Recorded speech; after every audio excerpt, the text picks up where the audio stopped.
Hello বন্ধুরা, welcome to only sports view. তো এই ভিডিওতে কথা বলবো আইএসএল নিয়ে। আইএসএলে আগামী 19শে এপ্রিল সন্ধ্যে 7:30 থেকে মুখোমুখি হতে চলেছে North East United FC versus Mohun Bagan. তো সেই ম্যাচটা নিয়ে আলোচনা করব। তো সেই ম্যাচে দুই দলের কীরকম পরিকল্পনা হতে পারে, এছাড়া দুই দলের শক্তি দুর্বলতা নিয়ে আলোচনা করে নেব। এছাড়া দুটো দল বর্তমান সময়ে কীরকম পরিস্থিতিতে রয়েছে আইএসএল পয়েন্টস টেবিলে, তো সেই সমস্ত বিষয়গুলো নিয়ে আলোচনা করব। এছাড়া দুটো দলের হেড টু হেডও দেখে নেব। এছাড়া কোন দল এই ম্যাচটা জিততে পারে, তো সেই বিষয়ে আলোচনা করব। তো ভিডিওটি সবাই শেষ পর্যন্ত দেখতে থাকো, আর চ্যানেলে নতুন হয়ে থাকলে চ্যানেলটি সাবস্ক্রাইব করে পাশে থাকা বেল আইকনটি অন করে পাশে থেকো।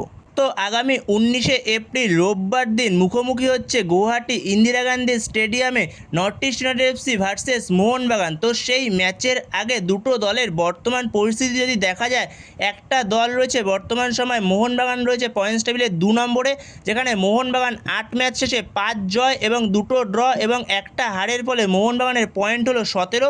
তারা রয়েছে বর্তমান সময়ে পয়েন্টস টেবিলে 2 নম্বরে। আর উল্টো দিকে নর্থ ইস্ট ইউনাইটেড এফসি তারা রয়েছে পয়েন্টস টেবিলে 10 নম্বরে, যেখানে নর্থ ইস্ট ইউনাইটেড এফসিও 8 ম্যাচের শেষে একটা জয়, 4টে ড্র এবং 3টে হার নিয়ে নর্থ ইস্ট ইউনাইটেড এফসির পয়েন্ট হলো 7। তারা রয়েছে 10 নম্বরে বর্তমান সময়।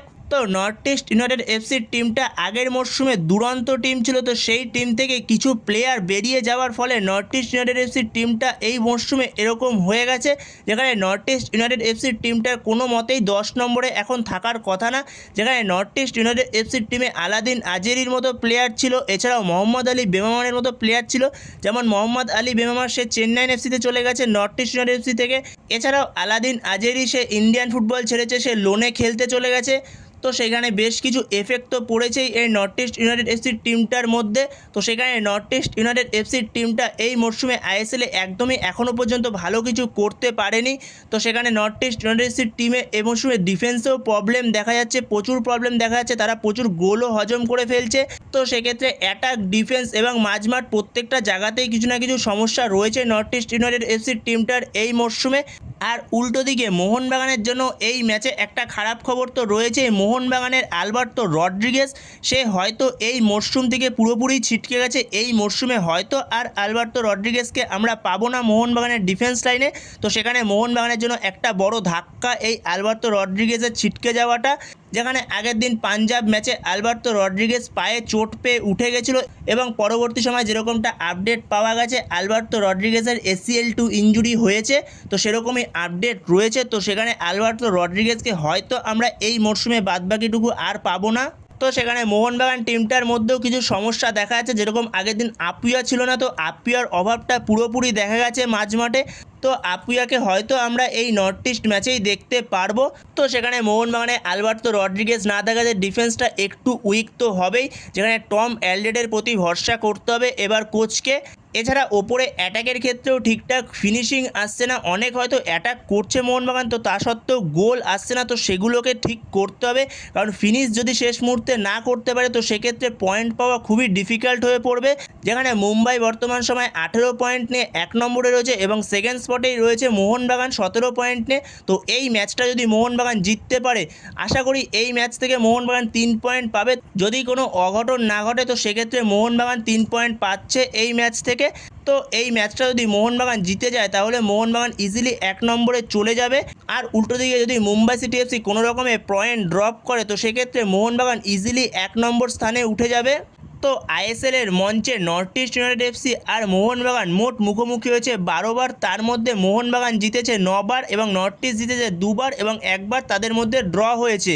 তো মোহনবাগান অনেক এগিয়ে রয়েছে নর্থ ইস্ট ইউনাইটেড এফসির সঙ্গে জয়ের ক্ষেত্রে। তো প্রথমে যদি নর্থ ইস্ট ইউনাইটেড এফসির কোচ জুয়ান পেদ্রো বেনালি সে কীরকম লাইন আপসে নামতে পারে, তো সেখানে জুয়ান পেদ্রো বেনালি সে 4-3-3 ফরমেশনে যেতে পারে। তো সেখানে নর্থ ইস্ট ইউনাইটেড এফসির হয়ে গোলে স্টার্ট করবে গুরমিত সিং, যেখানে 4 জন ডিফেন্সের মধ্যে লেফট ব্যাক স্টার্ট করবে রিডিম ল্যাং, আর রাইট ব্যাক স্টার্ট করবে সেক্ষেত্রে সামতে। আর দুজন মেন সেন্টার ব্যাক হতে চলেছে, একজন আশির আক্তার আর একজন ভিকি ওরাম। তো এটা হতে চলেছে নর্থ ইস্ট ইউনাইটেড এফসির ডিফেন্স লাইন। এরপরে মিডফিল্ডে 3 জন মাঝখান থেকে স্টার্ট করবে মায়াকান্নান, আর রাইট মিডফিল্ড থেকে স্টার্ট করবে জিথিন এমএস, আর লেফট সাইড মিডফিল্ড থেকে স্টার্ট করবে মোহাম্মদ আরশাফ। আর অ্যাটাকের ক্ষেত্রে দুদিকের উইং থেকে লেফট উইং থেকে জাইরো স্টার্ট করবে, রাইট উইং থেকে পার্থিব গগৈ, আর মাঝখানে as a centre forward start করবে সেক্ষেত্রে অ্যান্ডি রড্রিগেজ। তো এটা হতে চলেছে নর্থ ইস্ট ইউনাইটেড এফসির লাইন আপস মোহনবাগানের বিরুদ্ধে। তো এরপরে যদি মোহনবাগানের লাইন আপস নিয়ে আলোচনা করি, তো মোহনবাগানের কোচ সার্জিও লোবেরা তার চেনা ফরমেশন 4-2-3-1 ফরমেশনে এসে যাবে, যেখানে গোলকিপারে স্টার্ট করবে ভিশাল কাইত। এরপর 4জন ডিফেন্সের মধ্যে লেফট ব্যাক স্টার্ট করবে সেক্ষেত্রে Subhashis Bose, right back start করবে সেক্ষেত্রে অভিষেক টাকচাম সিং, আর দুজন মেন সেন্টার ব্যাক হবে, একজন টম অ্যালরেড আর একজন তার পাশে মেহতাব সিং। তো এটা হবে ডিফেন্স লাইন। এরপরে মাঝমাঠে এই ম্যাচে হয়তো ফিরতে পারে আপুয়া, তো আপুয়া ফিরবে, তো আপুয়ার সঙ্গে তার পাশে স্টার্ট করবে অনিরুদ্ধ থাপা। আর দুদিকের উইং থেকে লেফট উইং থেকে স্টার্ট করবে লিস্টান কোলাসো, রাইট উইং থেকে এই ম্যাচে স্টার্ট করাতে পারে জেসন কামিন্সকে। জেসন কামিন্স আগের দিন যেটুখানি সময় খেলেছে নেমে, তো সেটুখানি সময় দুরন্ত পারফরমেন্স ছিল পাঞ্জাব এফসির বিরুদ্ধে, তো সেখানে জেসন কামিন্সকে স্টার্ট করাতে পারে রাইট উইং থেকে। আর অ্যাজ এ অ্যাটাকিং মিডফিল্ডার নম্বর 10 রোলে সেক্ষেত্রে দিমিত্রি পেত্তাওসি হয়তো স্টার্ট করবে। আর সেখানে যদি চায় তো সাহালকেও স্টার্ট করাতে পারে, যদি কোচ চায়। তো মনে হয় না সাহালকে ফার্স্ট 11-এ স্টার্ট করাবে, সাহালকে পরবর্তী সময়ে সাবস্টিটিউট হিসেবেই নিয়ে আসবে। আর অ্যাজ এ নম্বর 9 সেক্ষেত্রে জেমি ম্যাকলারেনই স্টার্ট করবে।